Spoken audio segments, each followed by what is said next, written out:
Namo Sangyang Adi Budaya, Namo Buddhaya. Halo teman-teman, kembali lagi di acara Budaisme. Episode kali ini berjudul Alat-alat Ibadah Buddha. Sebelum cerita berlanjut, klik tombol subscribe dan tombol lonceng, biar kalian gak ketinggalan info Budaisme. Hampiri zona nyaman, rilekskan diri, dan biarkan narasi kami menemani perjalanan Anda. Mari kita mengetahui bersama. Saat teman-teman mendengar istilah alat-alat ibadah Buddha, apa yang terbayang dalam benak kalian? Mungkin yang teman-teman pikirkan adalah dupa atau biasa disebut dalam agama Buddha sebagai hio, di mana teman-teman biasa melihat di TV. Hio digunakan pada hari raya Imlek. Namun, teman-teman tahu gak sih kalau alat-alat ibadah Buddha itu gak cuma hio aja? Yuk kita kulik. Ibadah yang paling umum dipraktekkan oleh masing-masing mazhab Buddha adalah puja bakti. Puja bakti umumnya dilaksanakan di wihara atau cetia. Puja bakti terdiri dari kata puja yang bermakna menghormati, dan bakti berarti menerapkan ajaran Buddha dalam kehidupan sehari-hari. Puja bakti merupakan ibadah untuk memberikan penghormatan yang tertinggi kepada Triratna, Buddha, Dhamma, atau ajaran dan sangha atau persaudaraan para biku, sehingga umat Buddha meningkatkan dan memperkuat sada atau keyakinan mereka kepada Triratna. Apakah teman-teman tahu, meskipun mazhab Theravada, Mahayana, dan Tantrayana melaksanakan puja bakti, terdapat beberapa perbedaan dalam sarana atau alat ibadah yang digunakan untuk tiap mazhab. Dalam puja bakti yang dilaksanakan oleh Theravada adalah 1. Genta atau mangkuk bernyanyi. Pada episode 11 Budaisme, kita pernah mengulik tentang mangkuk bernyanyi. Genta ini berfungsi untuk mengawali dan mengakhiri ibadah. Genta yang dibunyikan juga dapat bermakna penandaan bait baru dalam pembacaan parita.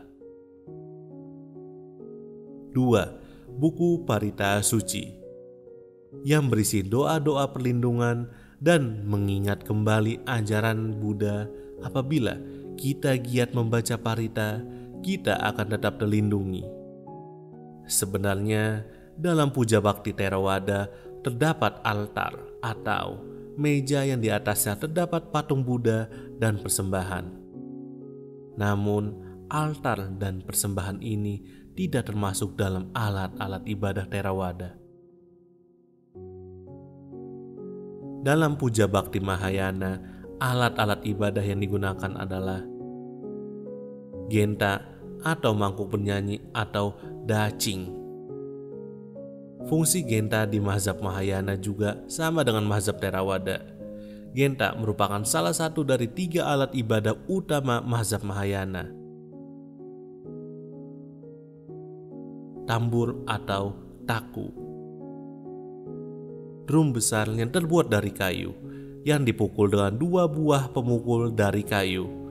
Taku digunakan untuk memimpin kebaktian yang berfungsi untuk menentukan cepat atau lambatnya pujian dan menstimulasi semangat dalam memuliakan nama Buddha. Yinqing berfungsi untuk memberikan aba-aba kala pengiring pada saat lagu penyesalan.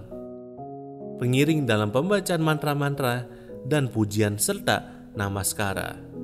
Namaskara adalah bentuk penghormatan dengan cara bersujud dan disertai dengan Pranjali atau meletakkan kedua telapak tangan di depan dada untuk menyatakan hormat tertinggi kepada Triratna.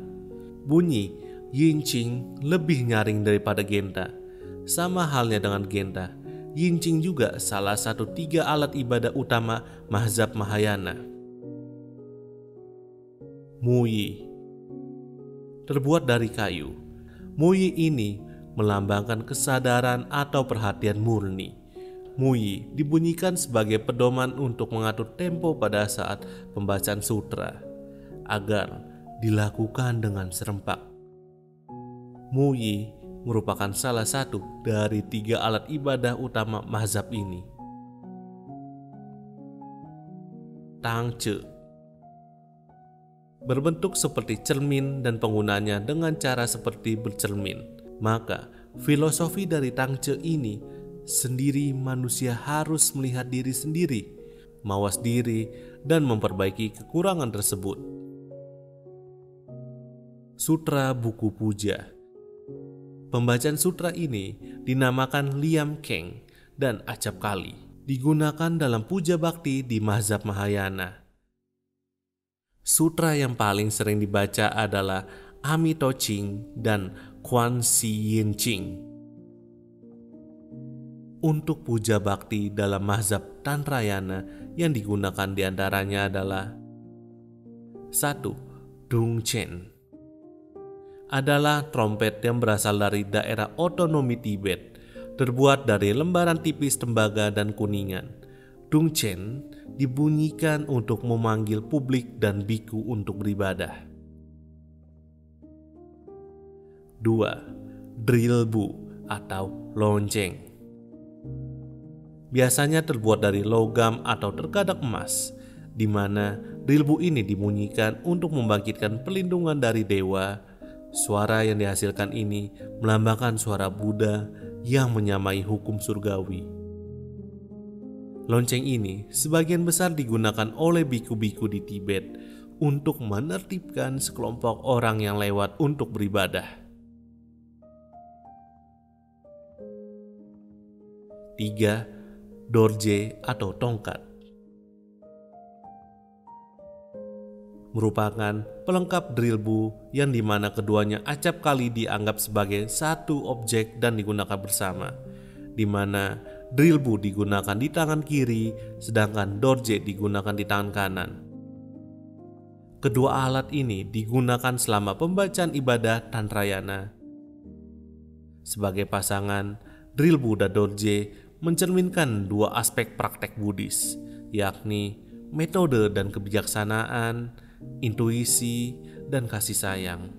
Maka dengan kedua aspek ini bersatu, seseorang dapat menggapai pencerahan. 4. Roda doa terbuat dari logam, batu, atau kayu dalam bentuk silinder yang berongga. Roda doa ini biasanya digunakan untuk meditasi.